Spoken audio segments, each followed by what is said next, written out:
খবর নেই।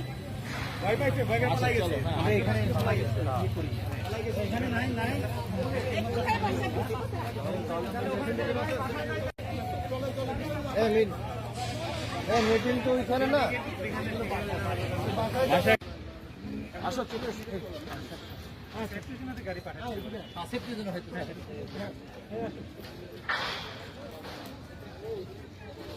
তার একটা বন্ধ করে দেবে না বন্ধ করে দেবে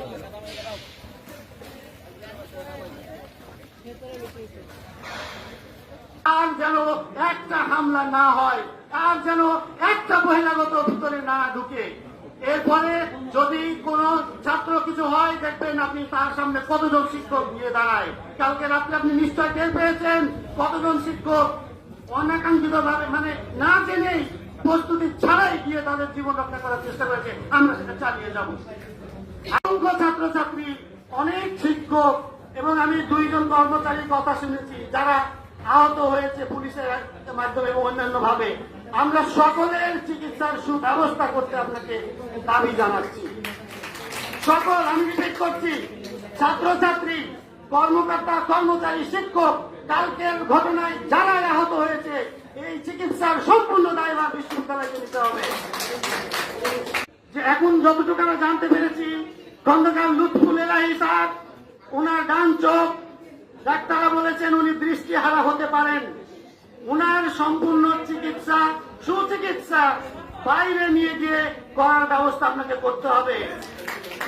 আমি সমস্ত শিক্ষকবৃন্দকে, আমাদের শিক্ষক সমিতির যে সাধারণ সভা ছিল তার সিদ্ধান্ত মোতাবেক এই 11:30টার সময় একত্রিত হয়ে সেখান থেকে কালো কাপড় মুখে দিয়ে আজকে এসে সিন্ডিকেট সবাই আপনারা মাননীয় উপাচার্য এবং অন্যান্যকে যে আপনাদের দাবি জানিয়ে এসেছেন, আমার পক্ষ থেকে, শিক্ষক সমিতির পক্ষ থেকে আমি আপনাদেরকে অশেষ কৃতজ্ঞতা জানাচ্ছি, যেটা শেষ করা যাবে না। আমি আপনাদের কাছে আবারও বিনম্র চিত্তে বিশ্ববিদ্যালয় ক্যাম্পাসে পুলিশের উপস্থিতিতে শিক্ষক শিক্ষার্থীদের বিশ্ববিদ্যালয়ের সবচেয়ে নিরাপদ জায়গা উপাচার্যের বাসভবনে স্থানবিভাগ চালিয়েছে, তার প্রতিবাদে আপনারা এখানে যে প্রতিবাদ করেছেন, সিন্ডিকেটে আমরা এসে সবাইকে বোঝার সঙ্গে কথা বলেছি, সিন্ডিকেটের সভাপতিকে যথাযথ ব্যবস্থাগুলো নিতে বলেছি। আমি আপনাদেরকে ধন্যবাদ জানাই। আমি শুধু এই কথা বলতে চাই যে উপাচার্য এর আগে তিনবার সিদ্ধান্ত নিয়েছিলেন অছাত্রদেরকে ক্যাম্পাস থেকে হল থেকে বিতাড়িত করবেন এবং আইনগত ব্যবস্থা নেবেন। তার কোনো কিছুই তিনি করেন নাই। তিনি যদি নিতেন আজকে হয়তো এই ব্যবস্থা হতো না। আপনারা জানেন যে গতকালকে যে এই যে খারাপ ঘটনা ঘটবে, গতকালকে তিনি সিন্ডিকেটের সভা আহ্বান করতে পারতেন, কিন্তু তিনি করেন নাই। গতকালকে উনি সম্পূর্ণ ব্যর্থ হয়েছেন। এটার দায় তাকে নিতে হবেই। এটার দায় উনি এড়াতে পারবেন না। পুলিশের উপস্থিতিতে নারকীয় ঘটনা ঘটেছে। আমার কাছে মনে হয়েছে যে 25শে মার্চের মতো একটা সময় গতকালকে আমরা পার করেছি। আমাদের শিক্ষকরা আহত হয়েছেন, মানসিকভাবে অসম্মানিত হয়েছেন, অত্যাচারিত হয়েছেন।